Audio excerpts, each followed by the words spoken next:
do a particular tutorial video, which is something I generally don't often do much on this particular channel, but today I'm going to show you how to connect your capture cards to your gaming consoles. So if you have a PS2, PS1, PS3, PlayStation 4, Xbox One, and maybe even a GameCube or a Nintendo 64, you've come to the right place. Now this may sound pretty intricate when you're trying to harness all the cables and stuff, and it may sound like a big puzzle for you to solve, but once you really map yourself out thoroughly, it'll be as easy. First things first, you're gonna of course need a capture card, and of course plug in the flash drive for this particular capture card I have right there, which for this case is an AG Tech or whatever the manufacturer is, and of course I have a 256 gigabyte flash drive plugged in. And if your console runs on AV power, then I suggest you get an adapter or a cable or a series of cords that look like these. These are the female cords, as you can see right there. It says AV in. When it says AV in or HDMI in, that means it is plugged into the console. And when it says HDMI out, that means it goes out to the TV. Into the console, out to the TV.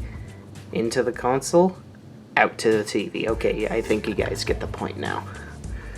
Continuing onward, once again, like I said, you plug in the AV cords right into the hard drive. Hold on, let me get this to focus.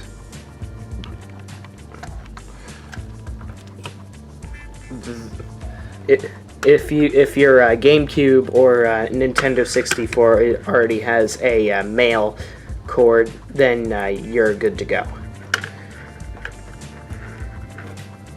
And then next, you're gonna want to plug in an HDMI cord into the output, where the power goes out to the television. Hang on 1 second. Let's see if I could get the. Let's see if I could get it on screen. I'm just trying to. All right. Next, in order to turn on the capture card, you want to make sure you have a USB that looks like this, and make sure that the male cord looks like this. A typical USB that you would generally plug into a MacBook Air or whatever. I'm sure you can find something like these on eBay or whatever. Something like, just search up something like PS3 cord or whatever, and they are pretty much the same principle. And then next, you want to plug in the USB cord right here. And there you go, it's powering on. Those lights indicate that the capture card is activated right here. Let me test. Let me turn it on to test.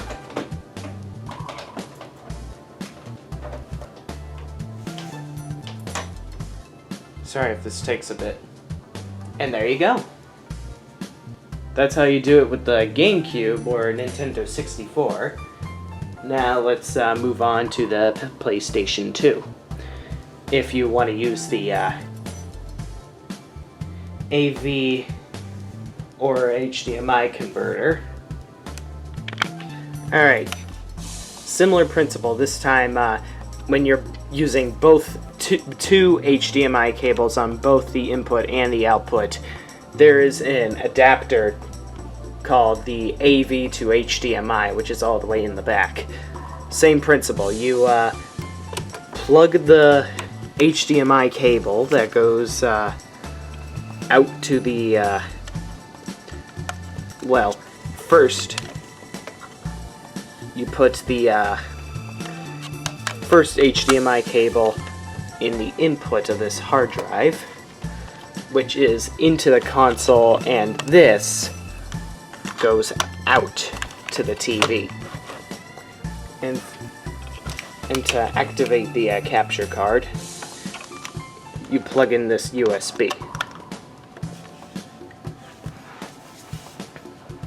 Albeit there's another catch to this.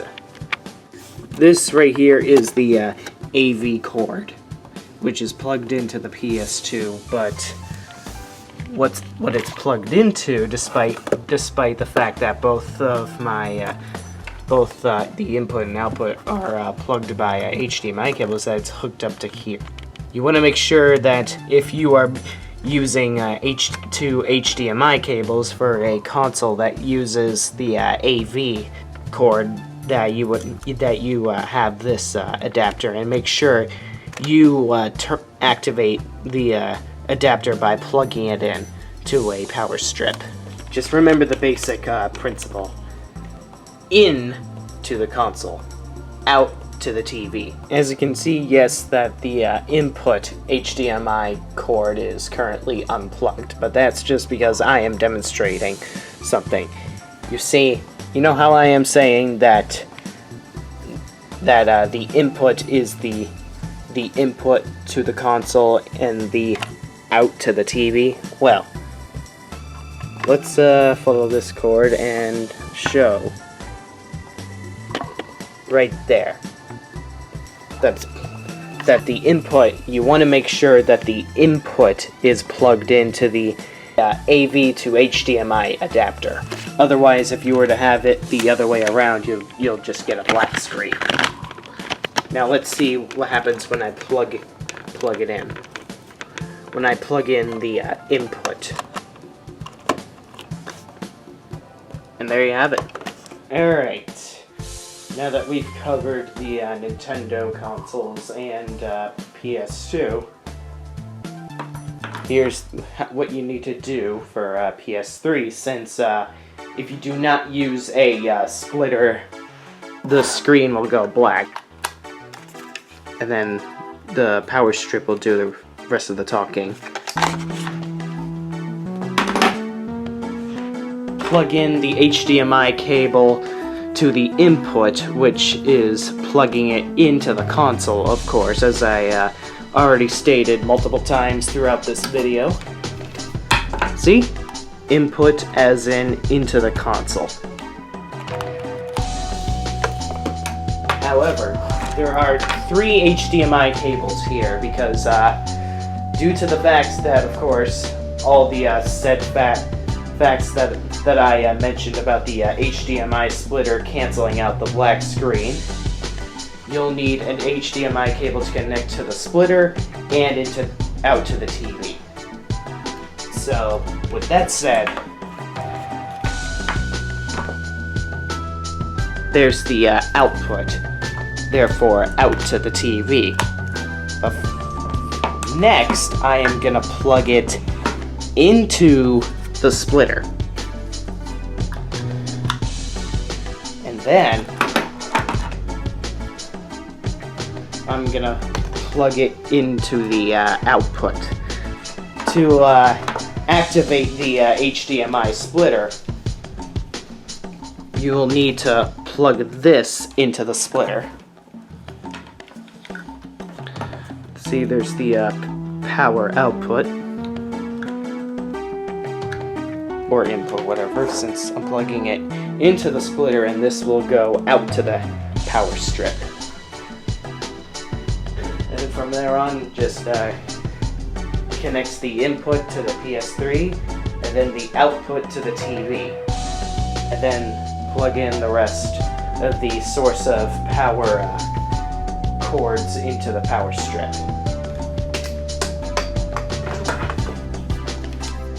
Input cable right here.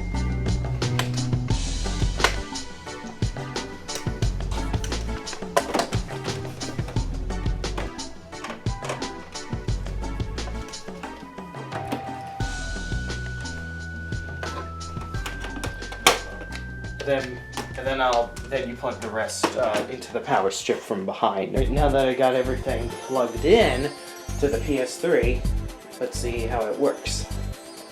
Voila! See? For those that are having black screen problems for your PS3, you're just missing a splitter. You're only one splitter away from solving your problem. Once you have a splitter for yourself to connect the HDMI cords in, then you're good to go. Alright. Now that we're on the Elgato, you want to make sure you have this app downloaded, and I highly recommend you put this app on your hard drive. Otherwise, if you keep it exclusively on your computer, you're gonna run out of storage real fast. Alright, continuing onward. So this is the Elgato right here on top of my PlayStation 4. Right there is the input. Input right there. That inputs into the console, and right there is the output to the TV. But now that since the HDMI cables are already satisfied, here you want to make sure that the input is on the left side of the HD60 logo. And as you can see, if you follow the trail of it, it leads all the way to the back of the PlayStation console. And if you want to follow the lead of the output cable, it's connected right over there to the TV. HDMI 2 to be exact. Alright. Now that the HDMI cables are satisfied and secure, now let's connect the USB cord to the computer. Alright, here's my laptop. And since I already have my USB plugged into the Elgato to make sure you guys know what I'm talking about, is the USB I'm talking about. This is essentially what activates the capture card, what gets the capture card working. Alright, now that we got that out of the way, of course, plug this into the computer. And then the light on the Elgato should be able to flash a combination of both white and red. Now, first and foremost, let me turn on the PlayStation console to see if the screen will appear. As you can see, it does say no signal for now. However, if you run into a problem where your PlayStation 4 is turned on, oh, my bad. Your PlayStation 4 is turned on, but still have the black screen, I highly recommend see? You want to make sure the input device is selected as PS4. Make sure it is not selected as anything else, otherwise you'll get a black screen. Alright. All the conditions seem satisfied, so you no longer need to use a camcorder to film your gameplay. You don't need to rely on battery-sensitive cameras to record your gameplay, and you no longer have to regret not recording any gameplay because of how low your battery was, or how much of a hassle it is having to deal with awkward background noises that would otherwise ruin your gameplay. And of course, to record, you just hit this button right here. Anyways, if I left any questions unanswered, please do let me know, because I am more than happy to help people out that are in need. Take care, have a nice night. I'm Alex Ferranti, and I'll see you next time.